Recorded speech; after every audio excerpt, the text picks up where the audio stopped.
Were people telling you that, like, you got to be careful in these places? It's so dangerous. Yeah. But it's of course it's people that have never been to these countries, right? And like you said, like, I mean, you just have to use common sense. Like, you could easily get robbed in New York as you could in Bolivia. I mean, I'm sure the odds aren't drastically that different. You just have to be, smart. Anywhere that you really are, you should be looking around at your environment if you're not familiar with where you are, just to get a read of people's faces, Does their face look like, they're really, like, don't give a shit about anything and they look like kind of angry, or are they kind of, just chilling? Yeah, the problem I found is, like, I found foreign faces, like browner faces, or different shaped eyes and stuff. I'm like, I read that as dangerous when it was really just foreign. Yeah. Foreign meaning different, and that's not I was going off bad assumptions. Yeah. The only way it hurt anybody was that I limited my experiences. Yeah. Yeah, you hurt unnecessarily. Yourself. Yeah.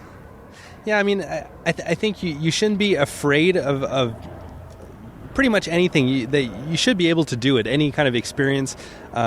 Just, ask locals and, just keep your eyes open. Yeah. Yeah. Did you lose a bunch of weight? Yeah, there was times where I got a little bit skinnier, and I just kind of told myself I need to make an effort to just eat even more. Oh, really? A few extra cervezas too. That's what I had. It was like I was gaining weight. I was like, I don't understand. I'm so much more active. I'm eating, like, better foods, like smaller portions, and, like, actually cooked foods with less, like, GMOs and shit like that. And then, my friend was like, it's just Chang's. It's just beer. It's the beer. Just fucking. I was like, I stopped drinking. She goes, oh, don't stop drinking. Just switch to gin. Gin and tonic is the way to go. I was like, oh, okay. Right. She goes, no, but don't stop drinking. That's crazy. Yeah. What other kind of things did you get into while you were there? Like, what were some of your favorite, like, experiences? Year and a half, dude. That's so cool. I mean, honestly, I think my favorite part of the trip was actually the cycling, just because you see all the different lifestyles. Like, if you're just taking a bus from city to city, you end up seeing what cities are like in, like, Mexico, let's say.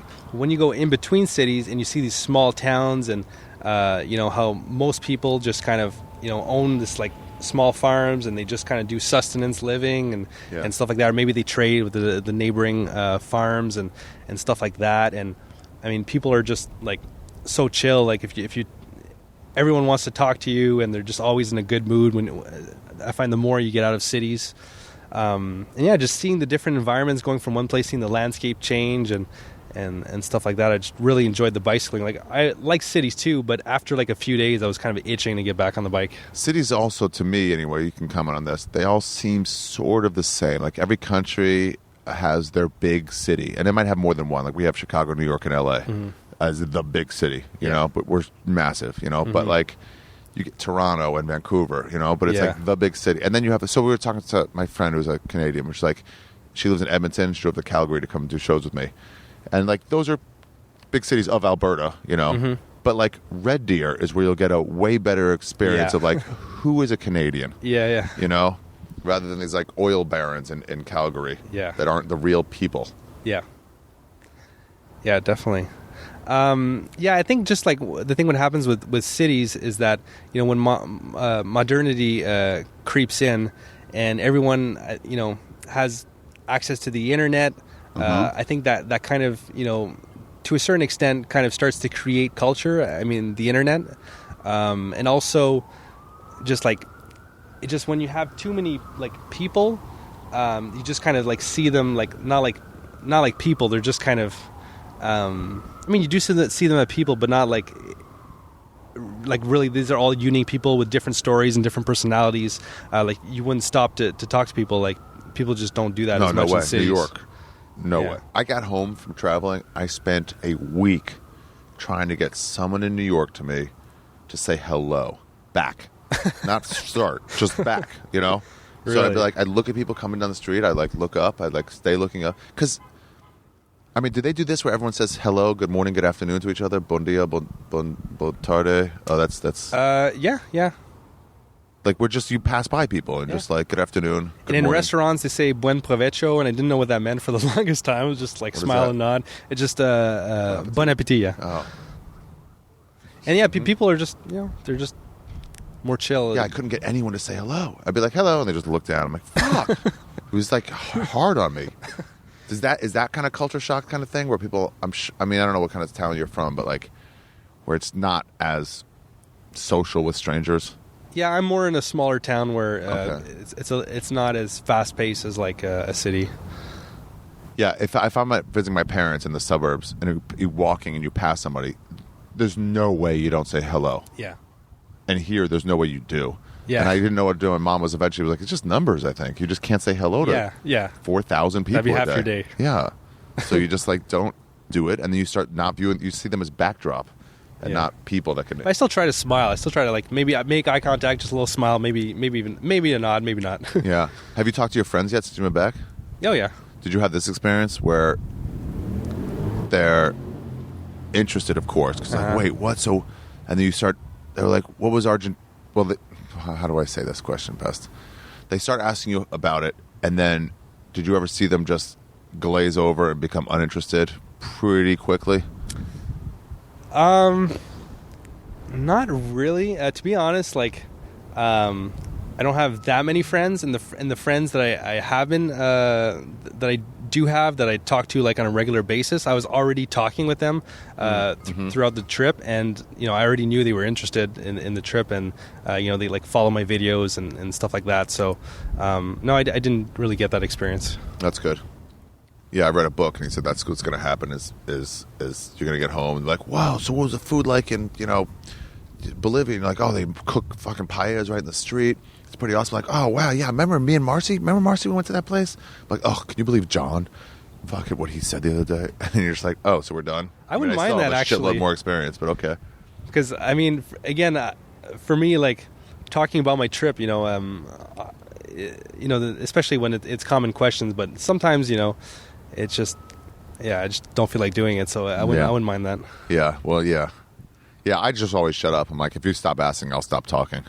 I'm sure I talk about it enough that I don't have to like add. If people aren't interested, that's fine. But like, you see some people that are interested in travel. Yeah, there'll be some people way more interested. Like, how'd you do that? What'd you do? Yeah. I hate the most is the broad questions.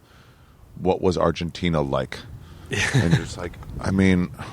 All right, so the population is this many, this many square kilometers. Yeah. There's 5 different geographical zones. Do you mean are the people friendly? Yeah, exactly. The different zones. Like that's so crazy. What's America like? Yeah, when it's a huge country. Yeah. What was it? Yeah, was it the U.S. like?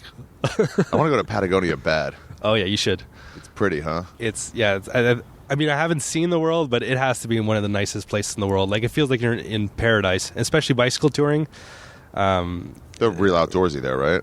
Yeah, it's very like open and easy to camp, and it's just amazing. And the weather was great too, and I was there, and it was really amazing. Yeah.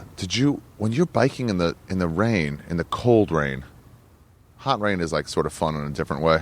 It's like uncomfortable because it's always cold. Yeah, well, if it's hot in the afternoon, the rains can actually cool you down. Yeah. I mean, I was always just miserable when I was on a scooter, and I'm like, there's nowhere to stop. And who knows how long this rain is going to go. If it's the afternoon, like hour-long rain, you pull up and... Do they have those in South America?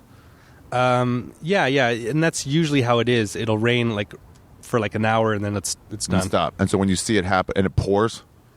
sometimes you get caught, but actually I was pretty decent at avoiding it. Like I would look at the sky a lot, and then sometimes like if I could tell I was going to a cloud, I would just look at the wind, like throw some grass, try to find some food, or I'd usually have some dry food, just like okay, well I guess now is my snack time, I'm just gonna eat right now. You can feel it coming when you're outside too. You can feel the rain coming. You can see the wind start to kick up and the cloud, and you're like, it's happening soon. Yeah, or you just like get under a tree. Yeah, I had a friend who wanted to come see me, and then he researched it. He's like, "Oh no, I can't come see you. It's going to be rain season in Colombia." I'm like, "Man, it doesn't really matter. Like, there's 1 hour that we're going to be back inside for." Yeah, I mean, I picked my itinerary based on where I went first, based on like what had the nicest weather for the next 2 weeks. I just went like last second. I was like, "All right, there's rain here, there's rain there, there's no rain here for 2 weeks." But then my friend that I met, a Montreal or Canadian. She went to Bali. She loves surfing, Deborah. And then I met up with her later, and I was like, it was raining the whole time. She goes, no, not at all. I'm like, the weather report said just rain every day. And she goes, no. I mean, I was there, so no. It's probably at night. Or it was like 45 minutes. It's quick, come and go. And it's like, I don't know. Who cares? Yeah, you're eating or something. What's the difference? But most of the day is not rain. So why would you say rain when it's 23 hours of not rain? Yeah, and it's like that most of the time. It's usually late in the afternoon or in the evenings. So just like get up, do your stuff, and you'll probably be done before it starts raining. Yeah. Did you bike at night at all? I really tried to avoid it, but usually because of a flat or if I really wanted to get to a town or something and it was far, then a little bit, but it's not a good idea. Yeah, that tent really frees you up to be able to just like, I'm stopping here. Yeah. Yeah, I didn't have that. That seems way cool where you can just like, I'm done. Yeah. Well, especially for Patagonia, it's like in the morning, it's like, I didn't even look at where I was going today. I was just like, oh, I'm just going to go and... Wow. And just go until you like set up here, bring some nuts with you or something. Make sure you have enough food too and water. What was the water like through South America? Pretty much not drinkable. The tap water everywhere except for Costa Rica and Panama.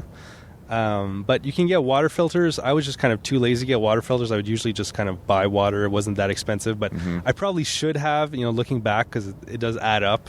But yeah.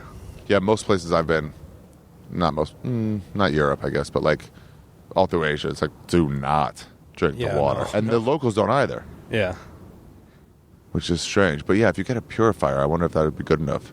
One of those some of them are just really slow to do. It's kind of tedious. I have one I use for hiking. I think it's Camelback.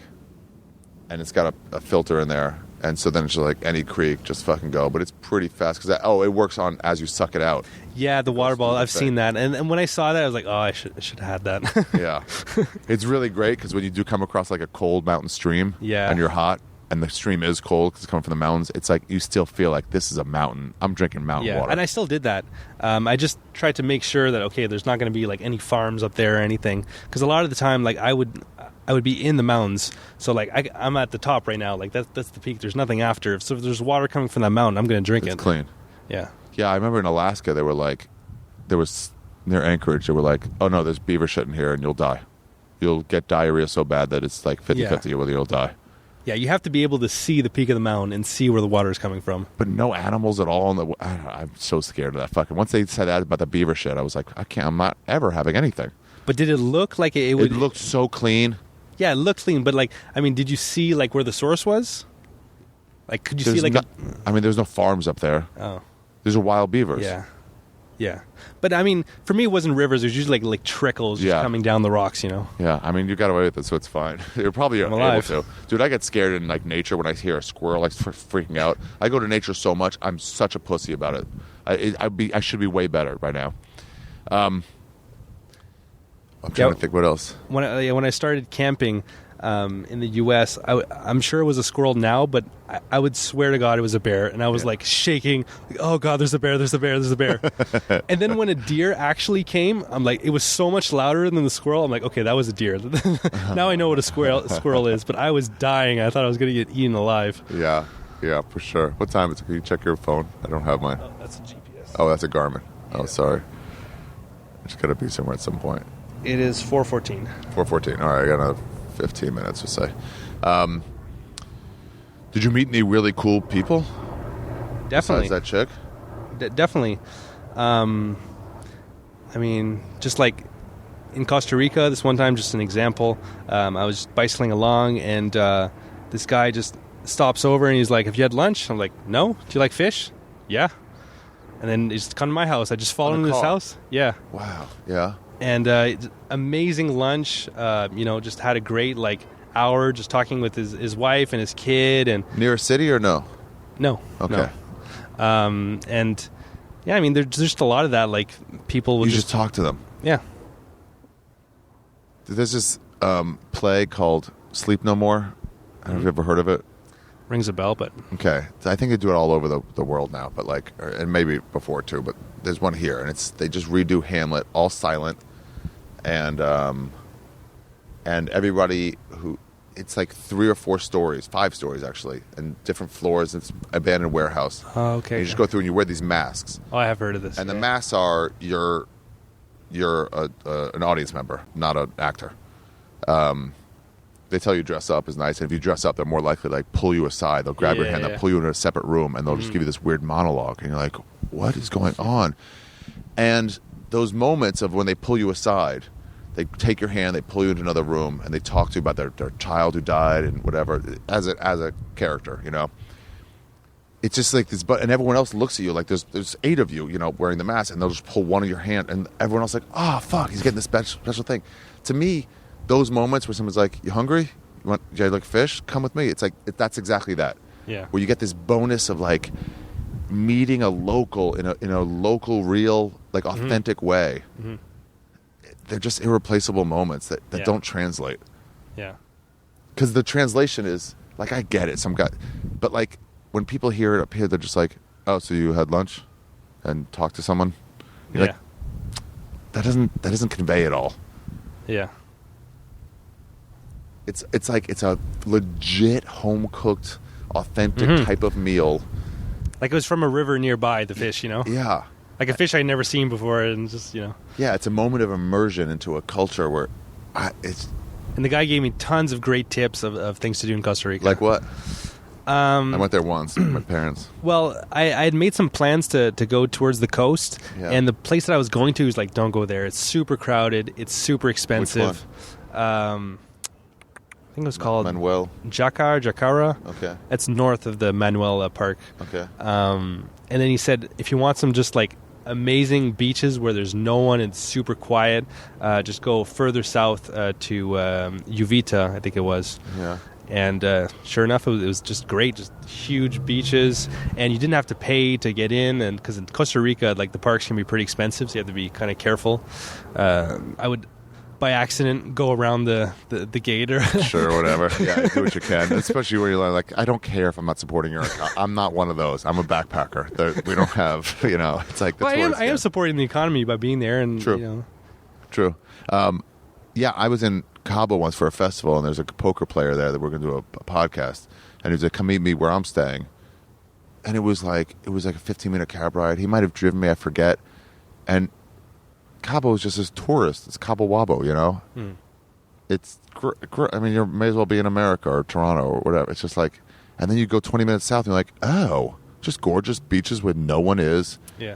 And it's like, those don't make it onto websites. Yeah. So like this like shrinking of the world because of the internet, where like you can just everything's mapped out, they can tell you where to go and what to do. Mm-hmm. It's like that doesn't apply to places who don't have the power to make an internet site for their inn or for their restaurant. Mm-hmm. And then you find those, you're like, this could be amazing, or awful. Mm-hmm. And when you do discover something, you feel like you discovered it. The feeling is so much better than a planned trip somewhere. It really is. Why? How come? I don't know. I think it's maybe something in our genes or something of just discovery. And, you know, we used to have to like go look for food or find something to survive. And when we find something, we're excited. You know, we did it. Even though it wasn't food, it's this kind of modern, kind of mangled version of it for this situation. But we discovered, we succeeded in finding something amazing, you know? Yeah. Yeah, but even like that temple you found, it was like, there's that feeling you get where like, what is this? Yeah. I mean, imagine the first person to find... And there was no information there. Like, there was no, like, signs you can read. There's just nothing. You're just exploring. You're actually being an explorer. Yeah. Wow. How big was it compared to his roof? I mean, it was bigger than this roof. It was a big site. Wow. Yeah, and it was big, like, pyramids that you could climb. And I didn't see any signs that said no climbing, so I'm like, I'm climbing. Yeah, for sure. Of course do.